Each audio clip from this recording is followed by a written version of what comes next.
Yo, up you guys, your boy the Scientist, and today we're going to be discussing Troy Ave and Charlamagne the God. Now, Charlamagne the God is the ace of the Breakfast Club, as everybody knows. He's the best one in the show, and on the show, yes. And Troy Ave was he did an interview yesterday, but chthagod wasn't there. Why he wasn't there? Because he couldn't. That's most of the time. That's the excuse. And that's a valid one. This time it wasn't. Because he was there like an hour later. He just wasn't going to do that Troy Ave interview.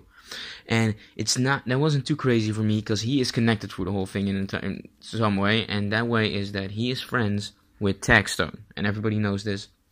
And chthagod is also involved in the case. As far as I know, he also knows the family of Banger. Rest in peace. That's the guy who got killed. The fatal night of everything that went down between Troy Ave and chthagod and, Banger. Banger was, as far as I know, a friend of Troy Ave's who got gunned down somewhere around the madness. Now, Charlamagne wasn't in, and my first reaction was, what a fucking hypocrite, right? Because I'm like, you always come in with that same energy, this, that, and the third. You were talking about Troy Ave, giving him a donkey, doing this, that, and the third. And now you're not going to show up to defend your claims or make him defend himself against you, right? He sort of did against Envy, but I mean, that's not the same. It's cool, but it's not the same. It was a really good interview, by the way.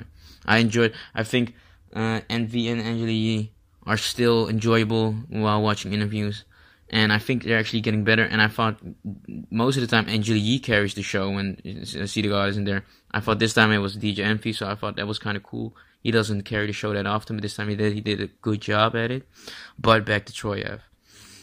Now, I just saw a clip on YouTube where a caller called in and, pointed Charlamagne out. And I have to keep it a buck. That's why I like Charlamagne and the whole situation a little bit more now. Because he kept it a buck to the caller. He said to him, the family doesn't like it. Banger is dead. This is a real situation.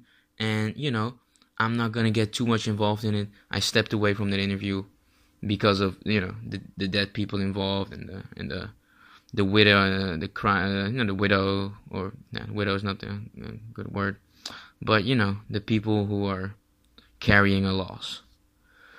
I understand. The only thing that I don't completely agree with is, then why are you talking about him, giving him a donkey of the day? It's not like he came up in the news and Angela Yee was talking about him and you just had to give your 2 cents.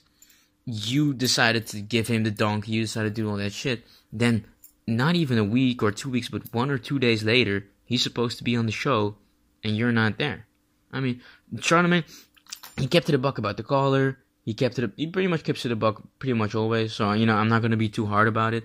But I did think this was a slight not keeping the same energy. You know what I mean? I understand the family. I completely get that. But then you just should have not spend your energy on it at all if you don't want to, do the whole, because interview is what really matters. That's when I know that Troy Ave is going to dance around the whole questions, but you're good, Charlamagne. I'm sure you can make that interview interesting in the sense of trying to get him out of his comfort zone and try to make sure he gets pressed. You know what I mean? Except for that, I fuck with Charlamagne, I fuck with everyone they're doing. What do you guys think about this whole situation? Troy Ave, Charlamagne, chthagod, rest in peace, Banger. Of course it's a tragic situation. That's all you really can say. But, who do you think is more on the right side instead of the left side? Who went left, who went right? Charlamagne, Troy Ave. You guys let me know. Like, subscribe, comment, check it out.